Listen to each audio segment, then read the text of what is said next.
Hey Dexter, wonderful to catch up with you, mate, and what is a really trying time for everybody. How are you coping? Uh, G'day, Greg. How you doing? Yeah, it is a trying time. I'm doing okay. We're into our fourth week with no racing since they shut the tracks down. So um, it's going pretty slowly, but we're getting through it okay. What are the likelihood of you getting back in the next 4 to 6 weeks? Are there any indications that that's a possibility? What are the vibes you're getting around the nation, which is under siege at the moment, yours? Yeah, well, no one's really got a certain answer to that. Jeff Garrell, who owns the Meadowlands, put out a statement yesterday saying that he wants to be racing in the first week of May. But I think a lot of things have to happen for that to be possible. But fingers crossed that happens. We've probably been lucky over here the fact that all the horses are still in training. So as soon as the racetracks do open, they'll better fill the fields up and we'll get some race winners going. So what does that mean? Have you been able to go, for example, to Chris Riders and regularly keep your hand in, so to speak? I have, yeah. So I go to Chris's once a week and train the horses. And obviously he's got 2-year-olds too coming up and train some of them. So yeah, it's good to be able to go at least once a week and sit behind some horses. So um, probably won't be 100% sharp with me. I'll get back to it, but it's still keeping my eye on a little bit. All right, your daughter and of course Gillian, Mila and Gillian are here in New Zealand, so you're isolating on your own, but you're not on your own. You've got an Australasian feel to your bubble. Oh, I do, yeah. I'm pretty lucky where I live. I've got obviously my good mate Andy McCarthy and his wife Kat and his two boys not far away to keep in touch with. And obviously, there's a lot of Kiwis and Aussies over here that you can talk to and have conversations with. So yeah, it hasn't been too bad. I mean, I think we're all looking forward to it being over, but it is what it is. I mean, it's out of our control, and you just got to do it and deal with it the best you can. Dexter, let's put the coronavirus and COVID-19 to one side and go back to 2019. An incredible season for you, finishing third on the Premiership in terms of stakes won. And I guess when you start driving as many winners as you did, I think you drove over 450, might have been over 460 actually. The number of wins isn't as important as the money that you won. No, obviously, you always want to get win as many races as you can. But over here in America, the wins is, I think they call it the dash title for most wins in a season. But the money earned is what they go by as far as sort of leaders top of the table. So, I had a great year, Greg. I was extremely lucky. I got great support and drove some really top horses. So it was a year that I really, really enjoyed. Obviously, it was a new challenge and new chapter, but it was one I won't forget. You got the Riders Association award for the best driver of the year. And all of your success in the sport, the 10 premierships, the World Drivers' Championship, where did that sit? When that was announced, how did that make you feel?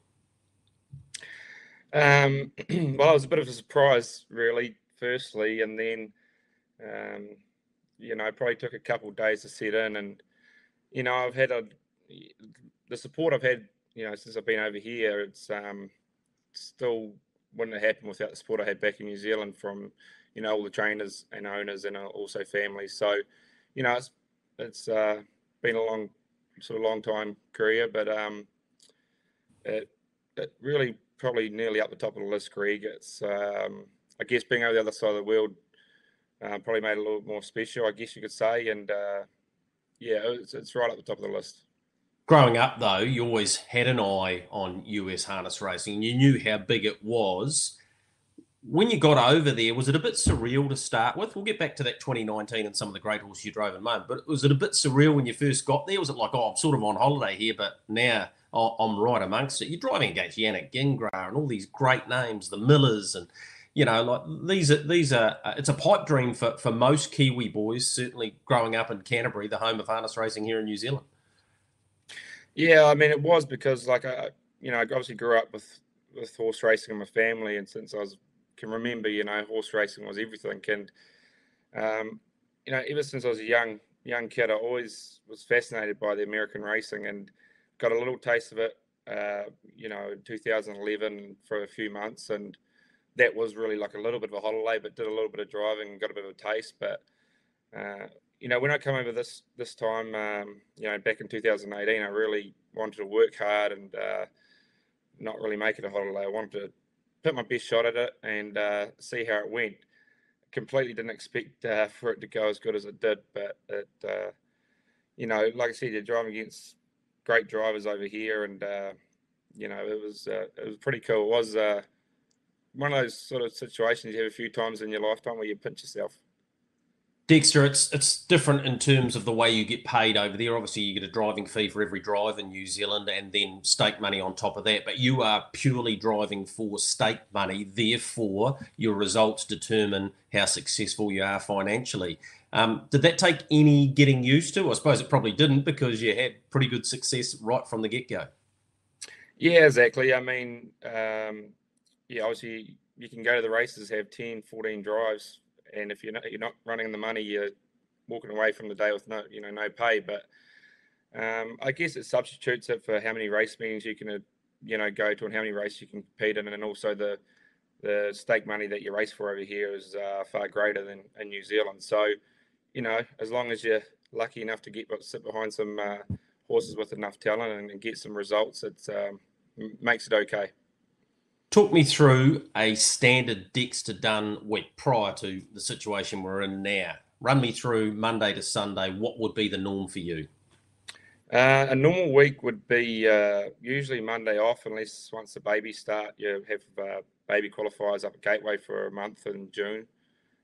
Tuesdays qualifiers at Chester, and then Wednesday, Thursdays racing at Chester. Friday back at Chester during the day, and then race 14 races there, and then usually jump in your truck and drive 2 hours up the Meadowlands for another 14 that Friday night, and then we have qualifiers again Saturday morning back at Meadowlands, and then another 14 races there that night, and then back to Chester on Sunday for another day's racing. So that's a pretty standard week. But then if you're lucky enough to get to drive the good horses when they start travelling for the Sire Stakes and Grand Circuit racing, well, then a lot more travel comes into play. So it depends on where your horses are at, but that's a pretty standard week.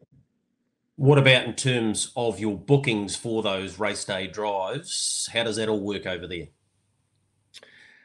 So you basically, when the sheet comes out, well, the fields come out, originally you might be listed on 3 or 4 horses in a race or none in a race, and you make your pick for that race. You talk to the judges and the stipes and tell them which horse you drive, and obviously there'll be 3 drives you're picking off, and another drive will get them. And same if you're not listed in a race, say Timmy Tetrick or Andy McCarthy or whoever, could be listed on a couple, and you might pick one of them up.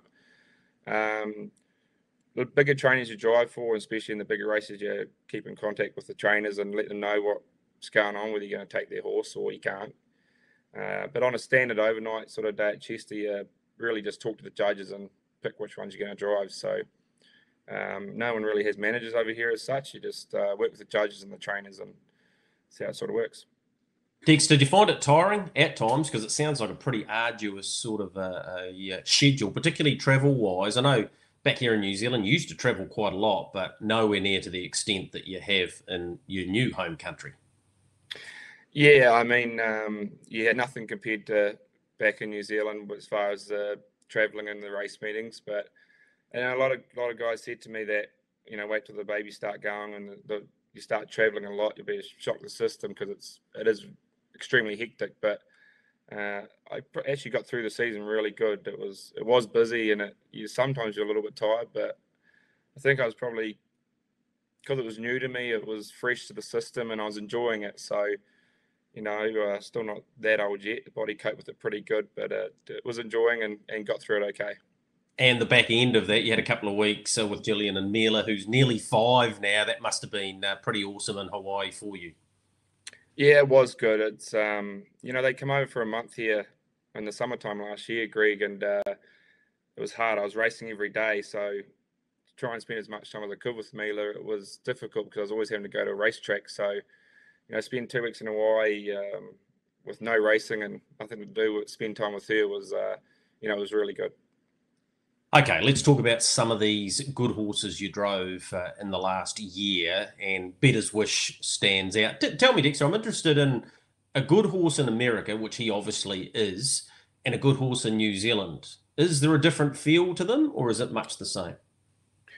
As far as the good horses go, I think it's much the same, Greg. I think no matter where you are, when you sit behind a good horse or a good horse, and you know that. The trotting breed over here, though, I would say is a little bit superior still from New Zealand. I'm sure I feel like New Zealand's catching up, but the trotters, the gait's smoother right from day one as a 2-year-old, and I guess that's all to do with the breed. But as far as the paces go, the good horses, they do feel the same. Tell me about Better's Wish and what makes him so good. And he had a very good season, but he could have had a better season, couldn't he? Yeah, I kicking myself a few times this season. I think 19 starts and 13 wins in 5 seconds, 1.4 million. So yeah, it was a great season. He's not very big. He's a pretty small horse, but he's got a tremendous will to win and heart and obviously ability. So he was okay as a 2-year-old. He did a lot of his racing in Canada. He was turned out before the Breeders' Crown. I don't think he's actually paid up for the Breeders' Crown as a 2-year-old, and Chris turned him out.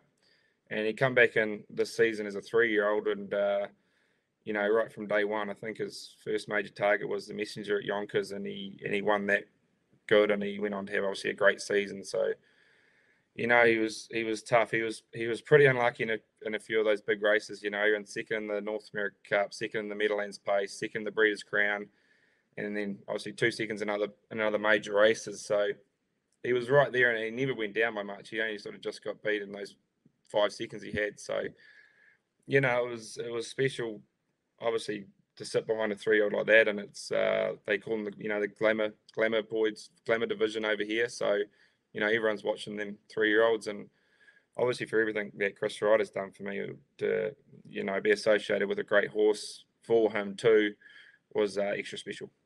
Being with his stable must help you get outside drives too. Is that fair?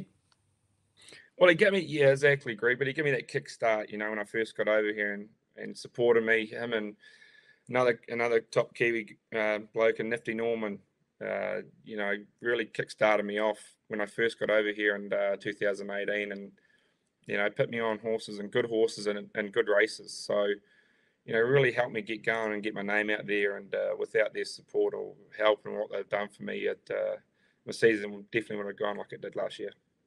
The Breeders' Crown, Dexter, and is it similar to Jules Day? Is that a fair comparison, or is it even bigger than that?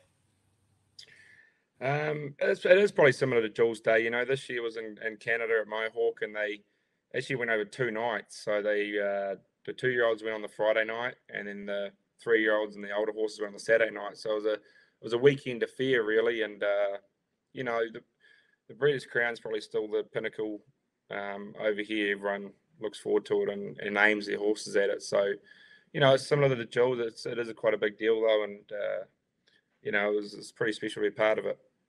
Manchego, want to talk about one of those wins.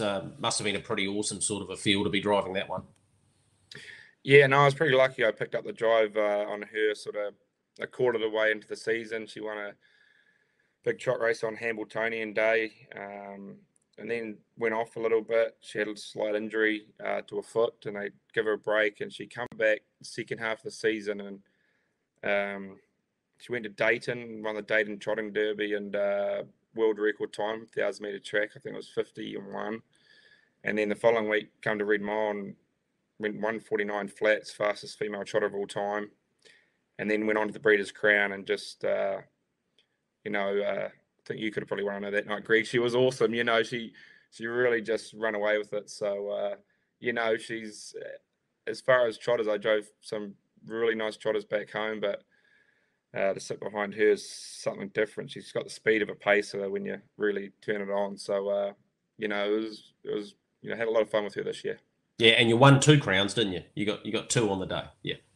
Yeah, well, one was on the Friday night with Migo Volo, a 2-year-old trotter for Nifty Norman, which was I only actually picked him up late in the season. He did a lot of racing, ran second in Sire Stakes final mid-year, and then I got him at Lexington actually, and he won both weeks there in Grand Circuit week, and first week was a world record for a gelding 2-year-old trotter, and he came back and equaled that the following week after making a break down the back. And then he actually, in the elimination the week before the Breeders' Crown, he made a bad break on the first turn and got going into the back stretch and got himself back down, and he had to run top 7 to make the final, and he just made top 7. And we come back the following week, and he got out of the gate great, led, I think it was a Breeders' Crown record first quarter, first half, and he got a break from turn for home, and it was a long way up the straight, but it was it was a great performance by him, and like I said, it was my first Breeders' Crown for Nifty Norman, who'd done so much for me. Dexter, driving against the Tim Tetrick and the Yannick Gingras, and how did they accept you initially? And I'm picking you're a pretty affable sort of a bloke. That they came like you early on, and you've done a bit of travel with them as well.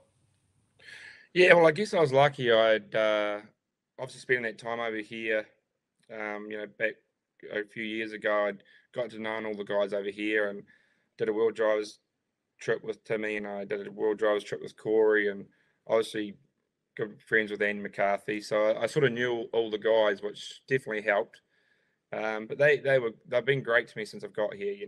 100% competitive on the track, and it's great to race against them. They off the track, and they're good friends. We try and catch up whenever we can away from the races, and have a beer and have a catch up, and not talk about horses and get away from it. But no, I have been lucky as far as everyone accepted me over here, Greg, and welcomed me in. It's I've been pretty lucky. Andy McCarthy's he did a lot for me too. Just helping me out with stuff off the track, and getting sort of telling me how stuff works on tracks I wasn't going to for the first time, that I hadn't been to, and just stuff like that. So I've been pretty lucky, Greg, with all the help I've had since I got here. What about some of the travel? Has Yannick got his own plane or something? Can someone tell me that one day? Is it something that he could probably afford to buy his own plane, Greg? But but you can charter a plane. That's probably more. We charter a plane nearly most trips. So got a good company we fly with. Yannick does do all the organising for it though. He gets the numbers together, and sometimes we have to take 2 planes, or depending on how many, take 1 plane. So it's because some days we'll fly out to the Meadows and up in Pennsylvania, race some there, then fly back to race at Meadowlands that night and stuff like that. So so we do pretty lucky to get to charter planes most for most of the travel anyway. Away from your family, what do you miss the most, Dex? What do you miss the most about being away from New Zealand? Just what you said, Greg. Family and friends really is the most I miss. It's you spend majority of your lifetime growing up in one place, and you have so many friends, and obviously all your family, and all the people you drove for over the years that year after year, week after week supported you, and was happy to do work for them. It's I miss those guys. We're lucky with technology these days, especially with my daughter Mila. I can FaceTime her every day and talk to her and see her, and same with friends and other family members. It helps a lot. I don't think I'd be able to do it without that. It'd be hard, but I just miss it, and I'm hopefully one day I can come back and have a catch up with everybody, and have some good yarns and stuff like that. Dex, we're extremely proud of what you've been able to achieve up there, and don't think for 1 minute that we're not following your progress. You're right, with technology, it's great for us to be able to tap into what you're achieving as well. But when you consider where you sit now in North American racing, and the ability that you've shown, you showed down here, now you do it there. You're a great expert for the sport and for the country. So we wish you well, and thank you so much for your time. Yeah, thanks a lot, Greg. It's it's harness racing is everything I am, and it's I've been lucky to meet so many great people, and it's looking forward to this year coming up once we get back at it. All right, thanks again, Dex, and go well. Thanks, Greg.